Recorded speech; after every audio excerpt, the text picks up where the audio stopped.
would be that long. Yeah, sometimes. If you develop nausea, vomiting, diarrhea, fever, or cramps, you've probably been poisoned by something you ate. Most people get sick within 4 to 48 hours. Food poisoning victims may have problems like paralysis, double vision, or trouble swallowing or breathing. Call a doctor or go to the hospital right away. And if, for example, you're allergic to peanuts, like some people are?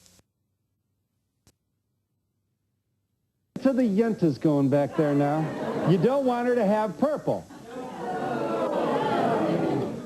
All right, here's what you want to know from this book, Frugal Shopping. Here is evaluate your needs and financial situation. Well, you know that. Test drive several models before you make a final choice. Find out the dealer's invoice price for the car and options. How do you do that? That's important. There are a lot of services. Consumers Union, for example, you can have an 800 number. They'll tell you what the dealer bought the car for from the manufacturer. So then you figure out what the markup is to you in terms of the ticket price.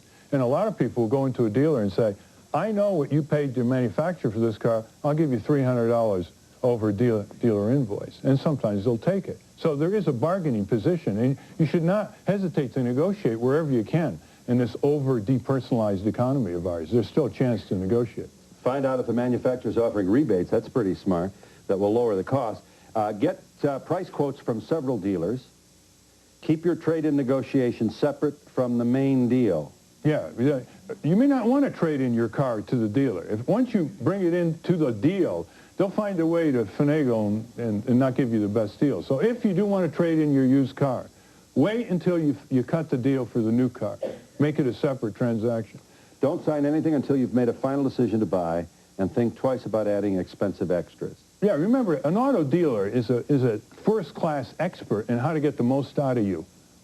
And you're an amateur, roughly. Well, I mean, they've got spotters up there in the dealer showroom figuring out, you know, your motions and how you react to the salesman below. It's a very sophisticated process. Of all the people who went into a dealer to buy a car, 6% intended to get a leased car. 24% left with a leased car. Because the auto dealers make more leasing you the car. And if you don't know, and here's where the reality checklist on auto leasing is in this book, Frugal Shopper. If you don't know what questions to ask, you are going to pay, in many cases, $2,000 to $4,000 more for that auto leased car. Because one of the tricks they use is they charge you 110 or 120% of what they paid for the car. And then the monthly lease payments are based on that inflated price. And if you don't know that, if you say, look, I want only 100%, you're not going to force 110% or 120%, you'll be paying more, $2,000 to $4,000 a car. Don't sign anything until you've made a I said that. Think twice about adding expenses. The problem with that is, you know, for me, I mean no disrespect. If you like a sunroof, God love you, you got a sunroof. I need a sunroof like a hole in the head. First of all, it turns my hair orange because of the sun coming through here. They never work. They always get stuck halfway. Try and find a car in the showroom without one. They're extra. They make more money if you buy a car with a sunroof. And you're in a hurry. You're drooling for a new car. They got the lights on in the showroom. It's fabulous. You know, that you can see the reflection of the car in the tile floor of the showroom. All right, I'll take it.